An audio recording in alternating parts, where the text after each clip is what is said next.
G7 summit से पहले ही 5वीं पीढ़ी के लड़ाकू विमान पर भारत का भयंकर खेल। धरी रह गई फ्रांस की राफेल सोर्स कोड वाली दादागिरी। खटाई में पड़ी पूरी नई राफेल मरीन डील। देखते ही देखते अमेरिकी अकड़ भी भारत ने तोड़कर रख दी। रूस में मोदी का तगड़ा खेल शुरू।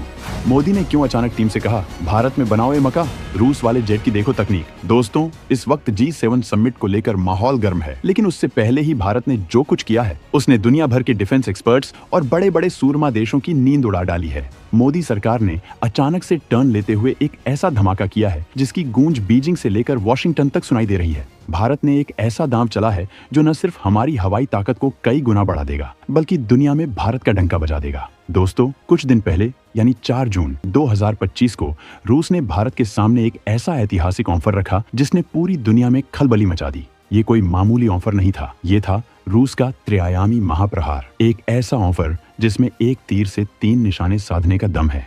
जिसका पहला पॉइंट था भारत को दुनिया का सबसे खतरनाक 5वीं पीढ़ी का फाइटर जेट Su-57E, और वो भी मेड इन इंडिया टैग के साथ।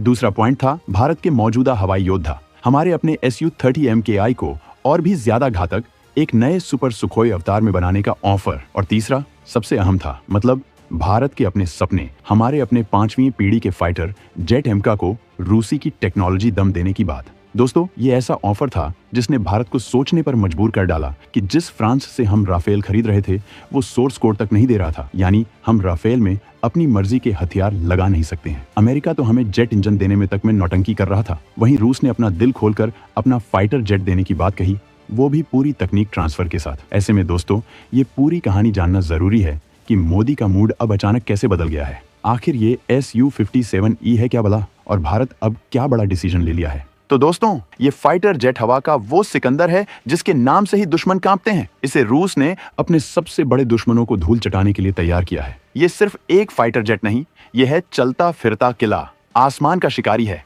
इसकी सबसे बड़ी ताकत है इसका स्टील्थ, यानी अदृश्य शक्ति। ये दुश्मन के राडार को चकमा देने में उस्ताद है। इसकी बनावट, इसका डिजाइन ऐसा है कि ये राडार की तरंगों को भटका देता है और अपने घातक हथियार भी छुपा कर रखता है अंदरूनी हिस्सों में। मतलब जब तक दुश्मन को भनक लगे तब तक तो खेल खत्म। कुछ पश्चिमी एक्सपर्ट्स कहते हैं कि इसका स्टेल्थ अमेरिकी F-35 जितना चौतरफा नहीं है, लेकिन ये आधा सच है। Su-57E का असली फोकस है फ्रंटल स्टेल्थ पर। मतलब जब ये शिकार करने निकलता है तो सामने से इसे पकड़ना लगभग नामुमकिन है, और यही भारत को चाहिए। फिर आती है इसकी सुपर मैन्यूवरेबिलिटी, यानी हवा का बाजीगर। ये हवा में ऐसे कलाबाजियां करता है, ऐसे करतब दिखाता है कि देखकर होश उड़ जाएं। इसके खास थ्रस्ट वेक्टरिंग इंजन इसे 60 डिग्री से भी ज्यादा के एंगल पर घूमकर हमला करने और पलक झपकते ही अपनी दिशा बदलने की वो ताकत देते हैं जो दुनिया के बहुत कम फाइटर जेट्स में है। दुश्मन बस आसमान में इसे ढूंढता रह जाएगा और ये कहीं और से आकर काम तमाम कर देगा। और इसका दिमाग, वो है इसका तेज तर्रार एवियोनिक्स और रेडर सिस्टम।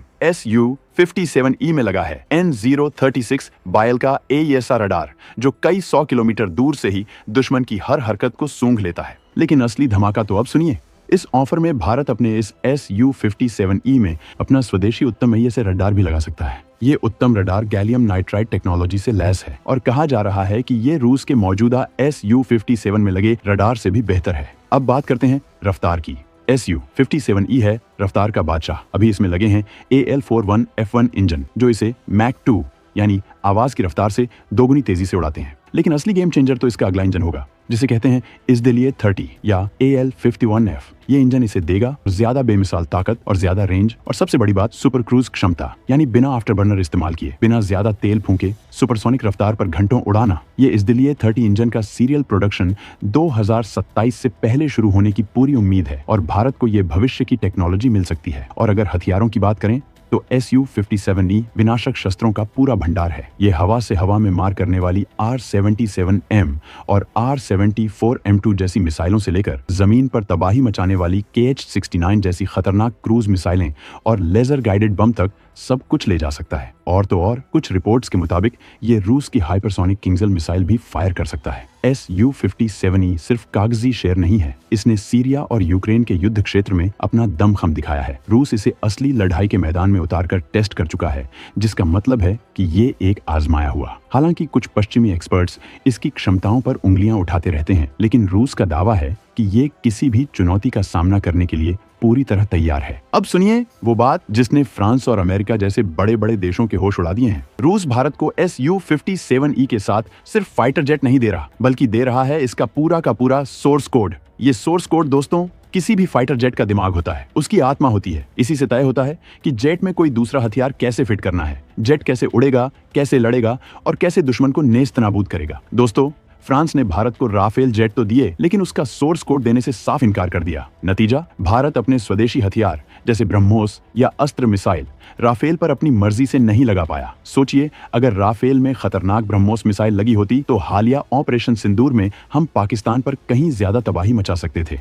हमने राफेल के लिए पैसे भी पूरे दिए, लेकिन अब भी कंट्रोल फ्रांस के हाथ में ही है। दूसरी ओर रूस ने फ्रांस की वो सारी हेकड़ी निकाल दी है। सोर्स कोड मिलने का मतलब है कि भारत Su-57E को अपनी मर्जी से, अपनी जरूरत के हिसाब से बदल सकेगा। हम अपने बनाए हुए हथियार लगा सकेंगे, अपने खुद के सिस्टम्स डाल सकेंगे, इसकी हर छोटी बड़ी चीज को अपनी फौजी रणनीति के हिसाब से ढाल सकेंगे। कोई रोक टोक नहीं, कोई विदेशी दखलंदाजी नहीं। और सोने पे सुहागा ये है कि ये खतरनाक Su-57E भारत में ही बनेगा, हिंदुस्तान एरोनॉटिक्स लिमिटेड यानी HL की नासिक फैक्ट्री में। जी हाँ, वही नासिक जहां भारत के भरोसेमंद Su-30M के आई फाइटर जेट्स बनते हैं। रूस का तो यहां तक कहना है कि नासिक का प्लांट Su-30MKI से भी ज्यादा Su-57E बना सकता है, यानी एक साल में 12 के बजाय 14 जेट। और इस कमाल को करने के लिए फैक्ट्री में सिर्फ 20 से 30% ही नए औजार और मशीनें लगानी पड़ेगी। मतलब कम से कम खर्च में ज्यादा से ज्यादा ताकत भारत को मिल जाएगी। दोस्तों, जैसे ही रूस के इस ऑफर की खबर दुनिया में फैली,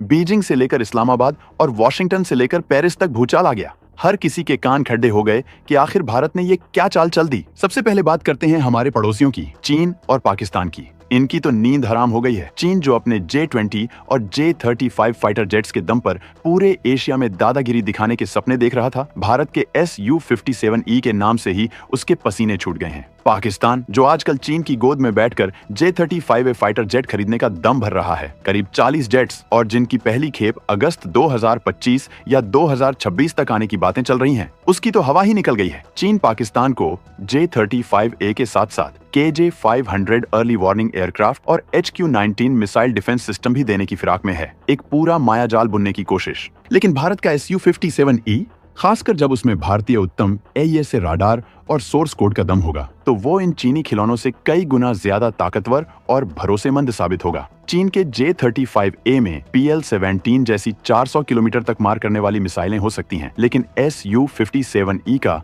अपना मिसाइल पैकेज और भारतीय मिसाइलों को इंटीग्रेट करने की खुली छूट इसका मुंहतोड़ जवाब देगी। अब जरा अमेरिका की तरफ देखिए। अमेरिका भी भारत को अपना F-35 फाइटर जेट बेचने के लिए पूरी फील्डिंग जमा रहा था। जून 2025 में तो बाकायदा फॉर्मल ऑफर भी आने वाला था। बड़े बड़े दावे किए जा रहे थे कि F-35 दुनिया का बेस्ट है, लेकिन भारत ने पूरी दुनिया को दिखा दिया कि वो किसी के दबाव में आकर या किसी की चमक दमक देखकर फैसले नहीं करता। F-35 के साथ कई दिक्कतें थीं।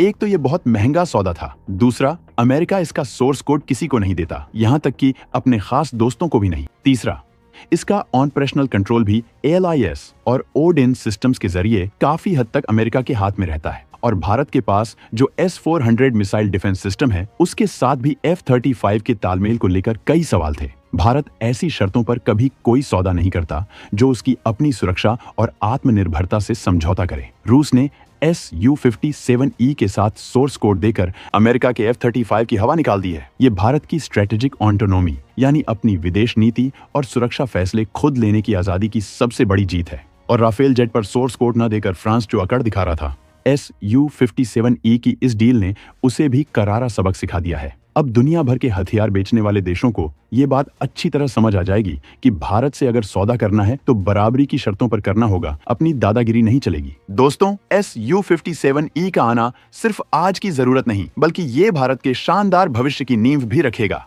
भारत का असली और सबसे बड़ा सपना है अपना खुद का बनाया हुआ 5वीं पीढ़ी का फाइटर जेट AMCA यानी एडवांस्ड मीडियम कॉम्बैट एयरक्राफ्ट। ये वो ब्रह्मास्त्र होगा जो पूरी तरह से भारतीय होगा। हमारी अपनी टेक्नोलॉजी, हमारा अपना डिजाइन। लेकिन ऐसे वर्ल्ड क्लास घातक विमान को बनाने में समय लगता है, बहुत मेहनत लगती है। अंदाजा है कि एमका का पहला प्रोटोटाइप 2028 तक तैयार होगा और भारतीय वायुसेना में इसकी एंट्री 2034 तक हो पाएगी। तब तक Su-57E इसी गैप को भरने का काम करेगा। ये न सिर्फ हमारी हवाई ताकत को आज मजबूत करेगा, बल्कि इसकी जो टेक्नोलॉजी भारत को मिलेगी, जो सोर्स कोड मिलेगा, वो हमारे एमका प्रोग्राम को और भी तेज रफ्तार देगा, उसे और भी बेहतर बनाने में मदद करेगा। रूस ने तो यहाँ तक कहा है कि वो एमका प्रोग्राम में भी भारत की मदद करने को तैयार है। रूस सिर्फ हमें नया फाइटर जेट ही नहीं दे रहा, बल्कि हमारे मौजूदा हवाई योद्धा, भारतीय वायुसेना की रीढ़ की हड्डी Su-30 MKI लड़ाकू विमानों के पूरे बेड़े को भी सुपर सुखोई बनाने का एक जबरदस्त प्लान है। इस सुपर सुखोई अपग्रेड में सबसे बड़ी बात होगी इसके इंजन। इसमें लगेंगे Su-57 वाले ही ताकतवर